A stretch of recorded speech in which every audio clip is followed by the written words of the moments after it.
Lambert with Electrek, and today we're reviewing the Cadillac Escalade IQ. This is by far the biggest electric SUV that I've reviewed. Might be the biggest electric SUV, period. Come check it out. We'll do this review in three parts. First, we'll walk around the car. You guys are gonna walk around the car with me. We'll talk about the design of this vehicle. Then we're gonna get inside. This is the executive seat version. So we're gonna take a look at that configuration and the luxury and all the different cool features inside the Cadillac Escalade IQ. And then I'm gonna take you on the road with me. I've had this car now for more than a week, put over 1,000 kilometers on it, over 600 miles. So I have plenty to say about how it is to use this car on a day-to-day basis, and more specifically on a road trip, because we've been taking this car all around BC, Vancouver Island. It's been a ton of fun. So the review is going to be focused mostly on that. It's like, how is it as a road trip car?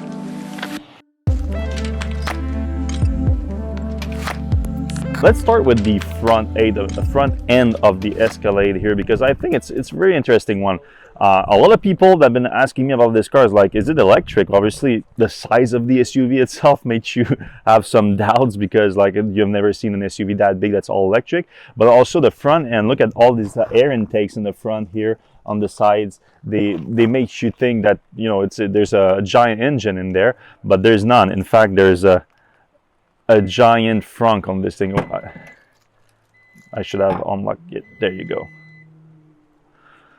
Just look how big this front is. It's massive. It's been super useful for us because there's 5 of us on this road trip with luggage for 10 days. So we've been just packing this thing up in the back with the third row down, and we still have plenty of room for luggage. There's a nice little 120 volt outlet here in the front. If you need to turn this into a cooler or something, it can be pretty useful. But still on the front end here, I'm gonna close this thing. It's not super fast, and sometimes it detects something where there's none, but our experience has been pretty smooth so far. The front fascia of the car, honestly, it's one of the best executed fake grille. I'm not a big fan of fake grills on electric cars, but this one, like, I don't know if these are too much a little bit here on this side, but the actual fake grille here is very well executed with the giant Cadillac logo that illuminates. It's pretty cool. Now let's get a little of a side view of the vehicle, where you can appreciate the size of it. Right now the suspension is set at the lowest setting, so gives it a little bit more of an aggressive look. And this it's a huge truck. Like the biggest SUV that I've tested before that was the Rivian R1S, and the Rivian, a bunch of time there's a lot of Rivian in BC, and we get parked next to them at an intersection or a traffic light, and you just look down on the R1S, which is pretty nuts for me, because that was by far the biggest SUV I've tested before that. So this is a huge vehicle. Giant wheels. This is the V version with the bigger wheel, but there's still aerial wheels, which is good because this car gets surprisingly a lot of range. Not efficient range, but a lot of range thanks to a 205 kilowatt hour battery pack on it. We've been getting over 800 kilometers of range on this car, which is nuts. We barely had to charge it, and well, we're going to talk a little bit more about that in the driving experience after the fact. Let's look at the back here. This is your charge plug. So this is unfortunately still on CCS. It's gonna come probably with the next model year with NACS, but it also comes with the adapter for NACS, so you can still stop at supercharger stations. You can just click on it and it's gonna close. Oh, no, now it does. The back here, pretty straightforward. You'll see this in other Escalade vehicle. We can show you the trunk while we're at it. It's pretty messy right now, but there's still a lot of room for, even with the third row, this is the third row, still a lot of room for carry-on luggages, big backpack. You also have a tiny bit of a space here. It's nothing too crazy, but this is big enough for the mobile chargers. There's also a plug here in the back, I think. Yeah, right here. Another 120 volt outlet in the back. And on the other side, it's the controls for the back seat. So if you want to just lay one down, on another one down. Let's close that. Oh, we can close it from here. Let's test the storage capacity of the Escalade IQ. There's 5 of us in this car. It's a 3-row with the executive seat, which takes a lot of space, but we're going to try to make it work with 10 days worth of luggage. So let's try to fit this in.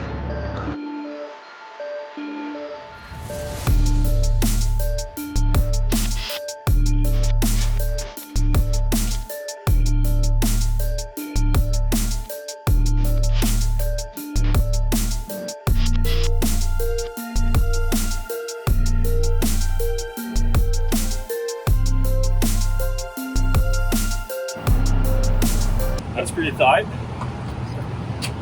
Still some room, and then if we look in the front, looking in the front, so it's still plenty of space there. That's impressive. Now from the inside of the vehicle here, very comfortable seats, plenty of options to control them. Massaging seat also, this is the control for the massage. Ventilated, heated seats, both in front and the back. There's a lot of buttons on it. I do appreciate a little bit more of a minimalist approach, but honestly, since I had a lot of time with the car, we've been put over 1,000 kilometers on it over the last 10 days. I had time to play with them a lot, and I got familiarized with them, and I don't mind it too much. I think they did a pretty good job with the user interface. I do like a lot the interface when driving here for the regen braking and the consumption. You see exact consumption, so you can try to be more efficient, and it's fun with a big electric car to try to be efficient, because you see just how heavy it is, and we're in BC, a lot of mountains, so when you go down you can see exactly like, oh, I'm getting 150 kilowatts of energy back in the car right now, and you see your kilometers going up pretty fast. It's fun on that front. User interface is based on Google. I had no problem with it. I love Google Maps. It's one of the best system. You have it looks like one giant screen, but it's really separated in your instrument cluster, the infotainment system, and then you have the passenger side screen, which can have a privacy mode so that the driver doesn't see it when driving. And so far I haven't seen a lot of use on that screen. You kind of need to have an HDMI, so there's an HDMI connection in the car. Same thing for the back screens, and then you can connect any device from that. So I didn't bring an HDMI, so we haven't been enjoying it that much. But the setting here is like all Android based. It's very simple, very useful. And then you have a second screen for the controls here. That's all your main climate controls. Here you have your seat controls. You can control the front seat, second row seat, and I think the third row is only from the behind, or yeah, there's another way to get to the third row from behind. You can get the temperature, ventilated seats, heating seat like I said before, massaging option in the front, and then you can play with the position from there, but honestly I prefer the controls on the side here. I think they're a little bit more intuitive than playing with that. But you also have all access to your drive control from here, so traction control on and off, one pedal driving, always on I for me, parking, doors. You can open the doors from here like that and close them. It's very useful because we're a lot of people getting inside and outside the car here all the time, and sometimes someone's gonna leave a door open, forget it, or someone in the third row getting out, and like just you forget about the door. We could just squeeze it and close it. Same for the charge ports, counts as a door. I do like these direct control here. The rear steering, very useful. Keep it on auto. This is a huge long car. Having rear steering makes it a lot easier. I only had to parallel this thing once and honestly it wasn't too bad thanks to the rear wheel steering, useful for that. You have your lights, and then you have your Super Cruise holding. these camera also, like a quick button to access your camera, is super useful because you very good 360 view of it. Again, huge vehicle, you want to be able to see how close you are to things, because especially in the front end, in the driving position, the hood feels like massive. It's really hard to see over it. Like, could be a small person in front of the vehicle right now and I wouldn't be able to see them. You have storage. So the cup position here, not ideal for the driver, but still not too bad. 2 wireless charger. There's room for storage in the back here underneath the center console, which I haven't used that much because honestly the middle of the center console storage is massive, and that's why you have HDMI for the passenger screen, HDMI, sorry, and then the 2 USB-Cs also, and another 12-volt outlet, old school 12-volt outlet on top of it. Quick controls on the steering wheel. Your regular cruise control set here. You have your Super Cruise, heated wheels, and then you have your V mode, because this is the Cadillac V sports mode equipped. This thing kind of actually shreds really if you want to go fast, but it's a very big and heavy vehicle, so you don't always want to do that. Then you have your voice control as well as your phone controls on the right side. Pretty simple, pretty straightforward. And I do enjoy a lot. Well, I guess I'm going to talk a little bit more about that when I'm driving, but this feedback from the wheel for the Super Cruise here, very useful, as well as an heads-up display at the same time. Giant moon roof that blocks the UV pretty well too, so it's not too hot inside the vehicle. And I think that does it for the front seat. Let's sit in the back seat.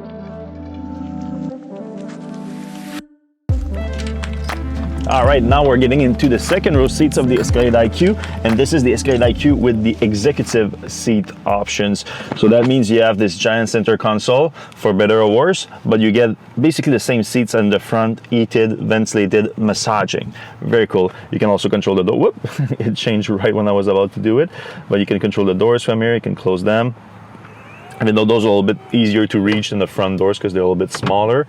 But on this screen, you basically have all the same controls in the front when it comes to the seats and through the climate control, including massaging. And the main difference is you do get access to the third row climate from here. You also have your phone setting because you have dual wireless phone chargers here. And that's about it for these controls here. You also have your cups in the center console, and you have USB-C on each side.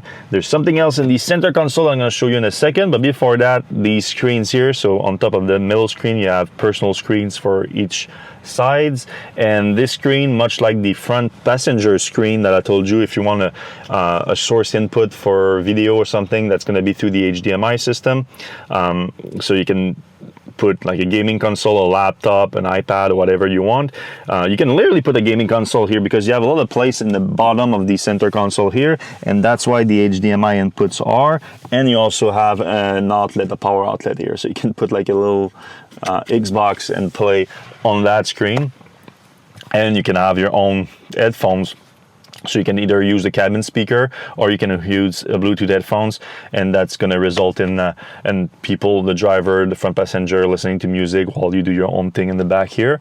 Or you can also just use it to look at all the status of the vehicle. So you have your speedometer, can make sure that your driver is not speeding, energy usage, battery capacity. You see here right now we're at like 56%, and we are at over 460 kilometers right now, which is basically a little bit more than I get in my Model 3 Performance at 100%, and now we're at 56%, which is impressive.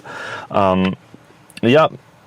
What else? You can enjoy obviously the nice moon roof, but it's also a nice little workstation in that center console here. You can pull this, and then you get this little mount with a little table that pulls like this.